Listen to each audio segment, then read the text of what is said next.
To do here. I'm back until 6:30 today, and I'm back for a while. I guess it's kind of weird looking at you, ugly mugs in there again. You know that you didn't think you'd see me here doing this. So got the boys in there. Mon's had another kid since I left, but what else is new? I mean, 6. Chris, you got to catch up. You only right? You're not just planning the one. just the one. How's that going? It's going great. All right. Yeah, this is a race Monzo's going to win. Yeah, 6 is. Mon's enough. 6. A beautiful little girl. What's the little girl's name? Aurora. Aurora Hayes. Aurora Hayes. All right.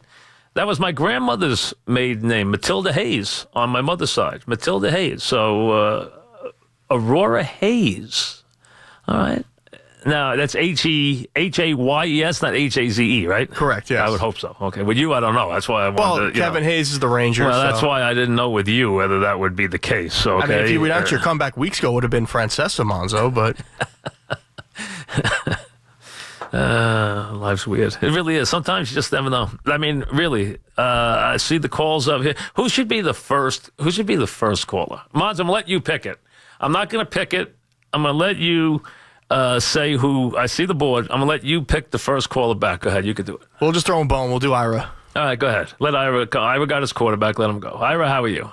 Hey, Mike. Welcome back. Thank you, Brian. And, definitely it's weird that you were out of there so many months, and it's really good to have you back. Thank you. Appreciate it. Thank you. And I already signed up for that online. Already feels like I never left. I mean, it's weird, but, I wondered how long it would take. It took about 10 minutes. I feel like I've already been here like forever. I never left. That's how I feel. It's like riding a bike. It is. I've been doing it this long. It definitely is. What's on your mind? Well, what's amazing, Mike? Yes. When you left on the 15th of December, I didn't think Sam Darnold was going to be in New York Jets. No, either did I. It's just amazing how everything just played itself out. How the Giants passed on a QB, how the Browns took Mayfield.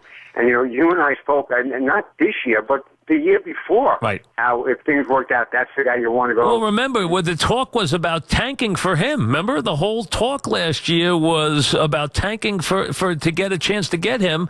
And then he doesn't go one after months of every draft saying he's going first. The last week, you hear all this crazy Mayfield stuff, which turned out to be true. First, you heard all this crazy stuff with the Jets about Mayfield, which I don't even think was true. And then you hear all this stuff about Mayfield the last 2 days to the Browns, which turned out to be accurate. You find now that the Giants, who there were rumors that if Darnold was there, they would take him, saying they never considered anybody except Barkley. And then the Jets, got the guy I don't think they thought they were going to get. No, I totally agree. I think, when they saw the Giants pass on him, I think they had a party in that room. Well, Mike McCagnon's on today, but he's not going to tell us anyway, so what's the difference? No, of course not. Yeah. And you know what the deal is here now. I believe in Bates. I think he has the potential to be a good offensive coordinator. You build a team around him. And, Mike, I don't know if you're going to agree with me, there's no timetable set on Darnold. When they feel he's ready to play and when the opportunity arises, they will insert him into the lineup. Here's what I would say, Eli. I will not play him until there is enough talent around him. Do not subject him unless you can protect him and catch the ball. Unless you can do those two things. Because look how much the Colts, now they got great success early on with Luck. Right. But look how much damage they did to him by sending him out there behind a bad line. They've almost cost him his career. So you don't want to get a guy so beat up to get him those first starts. At least put a nucleus you can trust in front of him before you put him out there.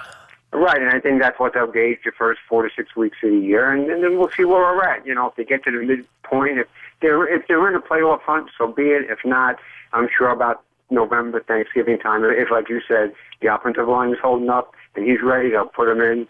And listen, I think they've done a pretty good job this offseason. We'll see where it takes.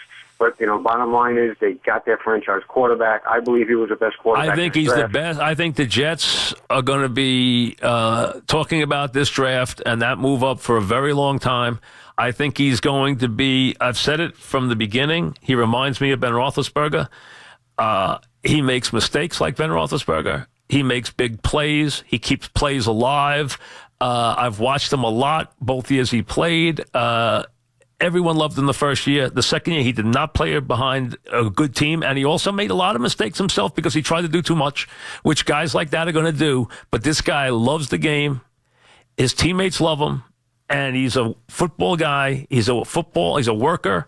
I think he's going to be a guy I think the Jets got a guy who's going to be a star. I think he's going to be a star quarterback. I'm not saying he's going to be a star first week because that doesn't happen, but he's going to be a star.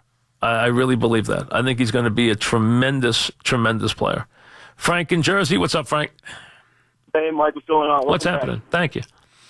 I'm a Giants fan. Mm-hmm. I wanted Giants to take a quarterback pretty bad. Mm-hmm. I'm not disappointed in Barkley if they want to win now. But they definitely have made a commitment to win now. There's no question. But I think they told you that when they hired a 67-year-old general manager. Yeah, he wants to win now. I understand that. But there's one guy that I wanted the Giants to draft, and he fell on the draft board. Who he's talking about since he fell off the phone. I don't know who the player was, but I got a feeling it wasn't a real player. It didn't sound like it was going to be fishy who the player was. So I don't know who he said because we didn't hear it. John in Bricktown. What's up, John? What's up? No, don't let that happen again, Mike. It was miserable. I tried to listen to the show. Listen. We have a rule here, number one, we're installed right now. I'm here. We're not talking about anything that went on as far as other shows for the last 5 months because I have no interest in that. I have no interest in that. You want to talk about me? That's fine. That's fine, but nothing about the other shows. Can you give some baseball under and overs before the show ends today? Can I give what? Baseball under and overs. Oh, I did them opening day with Dog. I'll have to recount them. I'll tell you right now what I picked. I picked Yankees over, Phillies over, and that was like 80. I have to go back and look, but I think 85 or 84. And my third over was, hold on, I did Yankees, Phillies, and let me think of my unders for a second. My unders were the Reds, the Indians, which was a high number like 95, and the Astros, which was 98.5, which I think is too high. Because I think having to win 99 games, I'll go against it every time. That's a mathematical thing, despite how good they are. I just think they'll take the last couple of weeks of the season off. I think that's way too much. And my third over was, let me look at the standings quick, and I'll remember who it was.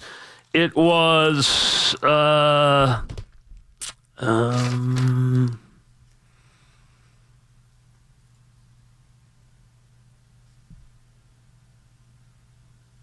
I can't remember who it was now. I'm going to have to go back and look. It was, let's see, my unders were Cincinnati, Houston, and Cleveland. And my overs were Yankees, Phillies, and Milwaukee. That was my third over.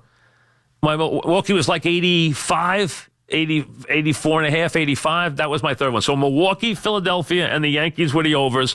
Cleveland, which was like 95 and a half. Houston, which was 98 and a half. And Cincinnati, which I already won. I think I clinched already. Was my third under. So those were my over and unders for the season. We got a lot more to do. Jay Rice still to come. Eli Manning still to come. Mike McCagnon still to come. But here. Now, is it true that you were thinking of retiring until I came back? Have I changed your mind in 1 hour? Are you staying? I'm staying. There you go. See? I got him back. All I heard was that you were thinking of retiring. You cannot leave now that I'm here. You cannot leave. No, I can't leave. No, you can't. Here he is. No. 4 o'clock, straight up in the big city. It's nice to be back. Here's the McMahon.